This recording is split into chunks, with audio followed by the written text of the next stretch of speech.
మనకి లైవ్ లో జాయిన్ అవుతున్నారు. జ్యోతి, ఇంతకు ముందు వరకు సంధ్యా థియేటర్ దగ్గర ఎలాంటి యాక్టివిటీ లేదు, పోలీసుల మోహరింపు కూడా లేదు అనుకున్నాం. బట్ ఇంత షార్ట్ నోటీస్ లోనే థియేటర్ కి వాళ్ళు సమాచారం ఇచ్చారా? ఎందుకంటే ఆల్రెడీ అక్కడ షో రన్ అవుతోంది కదా, ఉంటుందా సీన్ రీకన్స్ట్రక్షన్ ఉండబోతోందా, ఉంటే ఏ టైంకి ఉండబోతోంది?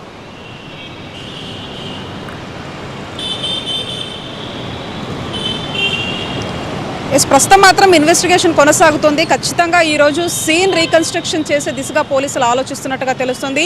అయితే అల్లు అర్జున్ అసలు ఏ టైంకి వచ్చాడు, ఏ టైంకి థియేటర్కి వెళ్ళాడు, తర్వాత ఎప్పుడు తొక్కిసలాట జరిగింది అనే అంశాలకు సంబంధించి ప్రస్తుతం అది వివరించేటటువంటి ప్రయత్నం చేస్తాను. అప్పుడు అదే డిసెంబర్ 4న ఎప్పుడైతే పుష్ప 2 రిలీజ్ అయినదో దానికి సంబంధించి Allu Arjun RTC cross road జంక్షన్కి వచ్చాడు. మనం చూస్తున్నటువంటి ఈ జంక్షన్ దగ్గర భారీగా అభిమానులు చేరుకున్నారు. ఎందుకంటే ఇక్కడ మనం పక్కనే కొంత సుదర్శన్ థియేటర్ ఉంటుంది, అంతేకాకుండా దేవి థియేటర్స్తో పాటు ఇక్కడ చుట్టుపక్కల అందరూ కూడా అల్లు అర్జున్ వస్తున్నారని చెప్పి తెలుసుకొని ఇక్కడ మొత్తం కూడా గ్యాదర్ అయ్యారు. మనం చూస్తున్నటువంటి ఈ సర్కిల్ దగ్గర అల్లు అర్జున్ తన వెహికల్లో నుంచి నిలబడి ఇక్కడ నుంచి అభివాదం చేసుకుంటూ వచ్చారు. అప్పటికి కూడా మనకి అంటే ఏదైతే హైదరాబాద్ సిపి ప్రెస్ మీట్లో వీడియో రిలీజ్ చేశారో 10 నిమిషాల వీడియోలో అక్కడ విజువల్స్ చాలా స్పష్టంగా కనిపిస్తాయి. ఎంతమంది పబ్లిక్ ఇక్కడ గ్యాదర్ అయ్యారు అనేది. ఆ టైంలో దాదాపుగా 9:28 ప్రాంతంలో ఇక్కడ ఆ క్రౌడ్ అంతా ఉంది. ఆ సమయంలో అల్లు అర్జున్ ఇక్కడికి రావడం జరిగింది. దానికంటే ముందుగానే ఒక స్కార్పియోలో అల్లు అర్జున్ మామ చంద్రశేఖర్తో పాటుగా మరొక వైపు అల్లు అర్జున్ కూతురు, అల్లు అర్జున్ కొడుకు, బంధువులు కూడా ఇక్కడికి రావడం జరిగింది. ప్రస్తుతం మనం చూస్తూ ఉన్నాము, థియేటర్ దగ్గర ఉన్నాం. ప్రస్తుతం ఇక్కడ మొత్తం కూడా క్రౌడ్ అనేది ఉంది.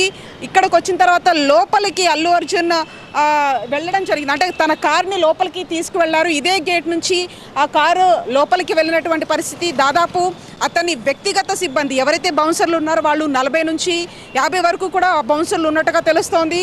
ఆ వ్యక్తిగత సిబ్బంది కూడా ఆ కార్ని లోపలికి తీసుకెళ్లేటటువంటి ప్రయత్నం చేశారు. అప్పటికి దాదాపు 9:35 అతను ఇక్కడ మనం ఉన్నటువంటి ప్రదేశానికి రావడం జరిగింది.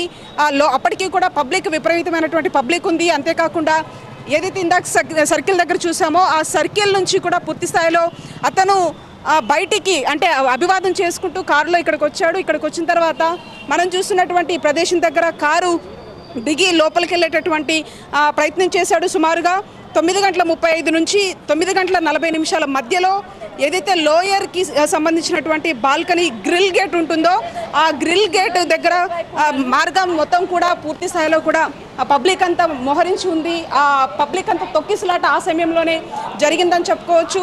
ప్రస్తుతం మనం చూస్తున్నాము అల్లు అర్జున్ ఏదైతే లోపలికి వచ్చినటువంటి ఆ యొక్క రూట్ని మనం ప్రస్తుతం చూస్తూ ఉన్నాం.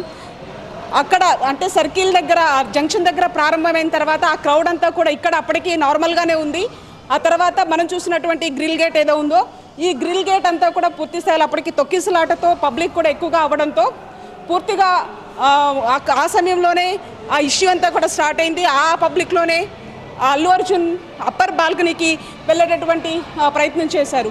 అయితే మొత్తం అప్పటికి సీసీ ఫుటేజ్లో చూసినటువంటి వివరాల ప్రకారం కూడా పూర్తిగా క్రౌడ్ అనేది విపరీతంగా కనిపిస్తోంది. అంతేకాకుండా 9:35 నుంచి అరౌండ్ 9:40 వరకు కూడా ఆ లోపలికి వచ్చే అంశానికి సంబంధించి అతను మళ్ళీ అంటే మనం చూస్తున్నటువంటి ఈ ప్రదేశానికి వచ్చేసరికి కూడా 9:40 అయింది. ఆ తర్వాత లోపల పూర్తిగా వ్యక్తిగత సిబ్బంది అంతా కూడా అప్పర్ బాల్కనీకి వెళ్ళే మార్గాన్ని వాళ్ళు తమ ఆధీనంలోకి తీసుకున్నారు. అంటే పోలీసులు తీసుకోవాల్సినటువంటి ఆ బాధ్యత అంతా కూడా అక్కడ బౌన్సర్లు తీసుకొని ఇష్టానుసారంగా పబ్లిక్ని తోసేసేటటువంటి కార్యక్రమాలన్నీ కూడా చేయడం జరిగింది. ఆ తర్వాత పూర్తి స్థాయిలో అప్పర్ బాల్కనీకి వెళ్ళిన తర్వాత తన కూర్చున్నటువంటి సీటు వద్దకు వెళ్ళాడు. వెళ్ళిన తర్వాత పూర్తి స్థాయిలో కూడా ఆ అంశాలకు సంబంధించి ప్రస్తుతం ఆ సీసీ ఫుటేజ్లు కానీ ఆ వీడియోలకు సంబంధించి కూడా పూర్తిగా పోలీసులు కలెక్ట్ చేసుకొని టైం టు టైం ఈ విషయాన్నంతా కూడా అంటే పూర్తి స్థాయిలో కూడా ఒక వీడియో రూపంలో పొందుపరిచినటువంటి పరిస్థితి. సుమారు 9:45 నుంచి 9:50 మధ్యలో లోయర్ బాల్కనీలో అప్పటికే అపస్మారక స్థితిలో ఉన్నటువంటి రేవతి, శ్రీతేజలను గుర్తించారు థియేటర్. బయటికి వాళ్ళిద్దరిని కూడా పోలీసులు ఆ జనాల మధ్యలో నెట్టుకుంటూ వాళ్ళని బయటికి తీసుకురావడం జరిగింది. అప్పటికే రేవతి మృతి చెందినట్టుగా కూడా తెలుస్తోంది. మనం చూస్తున్నటువంటి ఈ మార్గం నుంచి పబ్లిక్లో వెళ్ళిపోవడం జరిగింది లోపలికి. దీనికి పోలీసులు సైతం అంటే ఎప్పుడైతే వాళ్ళు అపస్మారక స్థితిలో ఉన్నారో ఆ తర్వాత ఈ అంశాలన్నింటినీ కూడా ఏసీపీ డీసీపీ దృష్టికి తీసుకెళ్ళిన తర్వాత మొత్తం అంటే ఏసీపీ మొదటగా సంతోష్ కుమార్కి తెలియజేశాడు, తనని కలవడానికి కూడా వివరించలేదు. మనం చూసిన ప్రస్తుతానికైతే ఇక్కడ సినిమా అయితే కంటిన్యూ అవుతున్నటువంటి పరిస్థితి. కానీ దీనికి సంబంధించి కూడా అంటే ఏసీపీ డీసీపీ దృష్టికి తీసుకెళ్ళిన తర్వాత లోపల అల్లు అర్జున్ దగ్గరికి వెళ్లేందుకు అక్కడ మేనేజర్ అయినటువంటి సంతోష్ విషయాలు చెప్పట్లేదని చెప్పడంతో ఒక్కసారిగా కూడా డీసీపీ పబ్లిక్ నంతా కూడా తోసుకుంటూ లోపలికి వెళ్ళారు.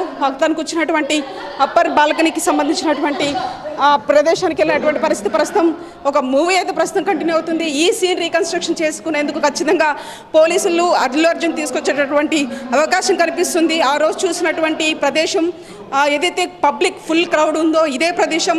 ఈ మెట్ల నుంచి అతను లోపలికి వెళ్ళిన తర్వాత అప్పర్ బాల్కనీలోకి వెళ్ళడం జరిగింది. అప్పటికి అక్కడ ఉన్నటువంటి రేవతి అంతేకాకుండా శ్రీతేజ్ ఇద్దరు కూడా అపస్మారక స్థితిలోకి వెళ్ళిపోయారు.